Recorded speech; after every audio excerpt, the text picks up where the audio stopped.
Great morning, everyone. Class 9 student. We were doing chapter and question answers of chapter number 13. Why do we fall ill?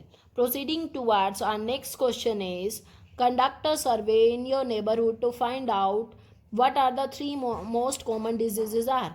आपने एक सर्वे करना है अपनी surrounding में, अपने नेबरहुड में, कि कौन सी कॉमन 3 प्रॉब्लम है जो बार बार आती हैं. Suggest 3 step that could be taken by your local authority to bring down the incidence of this diseases. और उन बीमारियों को कम करने के लिए आप क्या स्टेप्स उठाना चाहोगे. In our neighbourhood the 3 most prevalent diseases that occur, 3 most prevalent diseases जो बार बार हो रही हैं, कौन सी हैं वो? Dengue, hepatitis and cough and cold. These 3 diseases occur very randomly in our neighborhood. Local authority should take the following step to bring about the incidence of these diseases. तो इन diseases को कम करने के लिए हमें क्या क्या करना चाहिए? Elimination of mosquito breeding site. Mosquito breeding site कम से कम हो, मॉस्किटो ब्रीड कम से कम कर पाएँ तो हमें पानी इकट्ठा नहीं होने देना चाहिए. इम्यूनाइजेशन अगेंस्ट हेपेटाइटिस, हेपेटाइटिस के अगेंस्ट टीकाकरण करवाना चाहिए, immunisation. Ensuring the provision of clean drinking water, आपको इंश्योर करना है कि आपकी सराउंडिंग में क्लीन ड्रिंकिंग, जो भी वाटर आप ड्रिंक कर रहे हो that should be clean. And cleanliness of your neighbourhood, neighbourhood आपका आस पड़ोस भी बिल्कुल क्लीन होना चाहिए.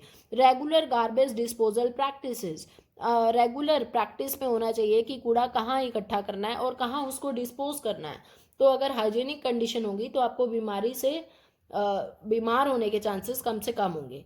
Next is a baby is not able to tell her his caretaker that he और शी इज इक. भाई बच्चा आसानी से नहीं बता पाता कि उसे प्रॉब्लम क्या है, क्यों बीमार है वो, क्यों अच्छा फील नहीं कर रहा. What would help us to find out that baby is sick. तुम्हें कैसे पता चलेगा बेबी सिक है? Certain behaviour changes that help in determining the baby is sick. तुम्हें बेबी की कुछ बिहेवियर चेंजेस से पता चलेगा कि वो सिक है. कॉन्स्टेंट क्राइंग एंड रेस्टलेसनेस, लगातार वो रोएगा, रेस्टलेसनेस फील कर रहा है. इम्प्रॉपर फूड इनटेक, खाना अच्छे से नहीं खाएगा. इम्प्रॉपर स्लीप, अच्छे से नहीं सोएगा. In that condition you can able to know that baby is sick. अब सिक का तो तुम्हें पता चल गया कि वो ठीक नहीं है, but you should able to know what is the sickness. बीमारी है क्या, क्यों, इसलिए वो ऐसा क्यों कर रहा है, reason. Usually very young baby suffer from pain in their stomach. जो बहुत छोटे बच्चे होते हैं, यंग बेबीज होते हैं, उनको मोस्टली क्या होता है, ऐसा वो क्यों करते हैं, उनके स्टमक में पेन होता है due to excessive swelling of air during the feeding. जब वो फीडिंग करते हैं, खाना खाते हैं, तो एयर स्वेल हो जाती है, air due to excessive swelling of air. Gastric problem हो जाती है, उनमें गैस बन जाती है due to intake of air during the feeding. It is most common cause of gas in the babies. और बेबीज में ये गैस्ट्रिक प्रॉब्लम हो जाती है, गैसियस प्रॉब्लम हो जाती है. If the baby is held in the vertical position, अगर बेबी को उल्टा सुलाओगे, the swallowed air expelled out, और जो एयर उसने स्वेल की वो बाहर निकल जाएगी, causing relief from the stomach pain, और स्टमक पेन से रिलीफ मिलेगा बच्चे को. However for proper diagnosis and treatment of sickness, इसके अलावा अगर प्रॉपर डायग्नोसिस और ट्रीटमेंट करना है उस बच्चे का, तो baby should be taken to the doctor. उसके अलावा हमें डॉक्टर से भी कंसल्ट करना चाहिए कि बच्चे को क्या प्रॉब्लम है.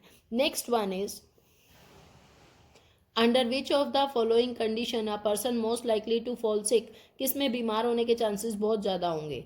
When she is recovering from malaria, जब मलेरिया से रिकवर हो रहा है, या when she has recovered from malaria and taking care of someone suffering from chickenpox. अभी अभी वो पेशेंट मलेरिया से ठीक हुआ है और उसके साथ एक ऐसा पेशेंट रह रहा है जिसे चिकन पॉक्स है.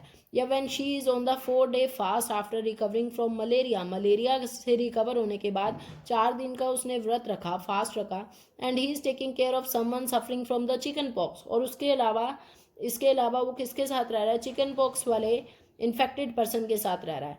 वाई? तो किस में ज़्यादा चांसेस होंगे उसको बीमार होने के? C part is the correct answer. A person is more likely to fall sick when she is on a 4 day after recovering from malaria. अभी उसे 4th ही डे हुआ है, रिकवर किया उसने मलेरिया से, and taking care of someone who is suffering from chicken pox. और कौन से आदमी के साथ रह रहा है, कौन से पर्सन के साथ रह रहा है जिसे चिकन पॉक्स है? रीज़न क्या है इसका? After recovering from malaria, malaria से रिकवरी होने के बाद 4 day fast reduces the immunity. अगर तुम मलेरिया के बाद 4 दिन का फास्ट रख रहे हो तो आपकी इम्यूनिटी कम हो जाएगी. Person immune system become weak जो उस पर्सन का इम्यून सिस्टम होता है वो कम हो जाएगा। इम्यून सिस्टम जो होगा, इम्यूनिटी होगी वो बहुत ज़्यादा वीक हो जाएगी ड्यू टू लोवर्ड इम्यूनिटी। और इस कम इम्यूनिटी के कारण body become more prone to kind of infection, आपको इन्फेक्शन होने के चांसेस ज़्यादा होंगे।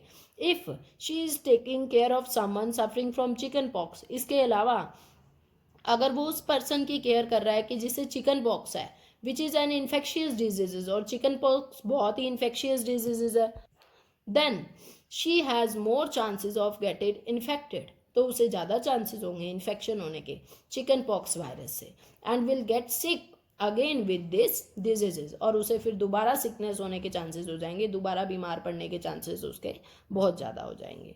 Next, under which of the following condition are you most likely to fall sick, अब इसमें से कौन सी कंडीशन होगी जिसमें आपके बीमार होने के चांसेस ज़्यादा होंगे।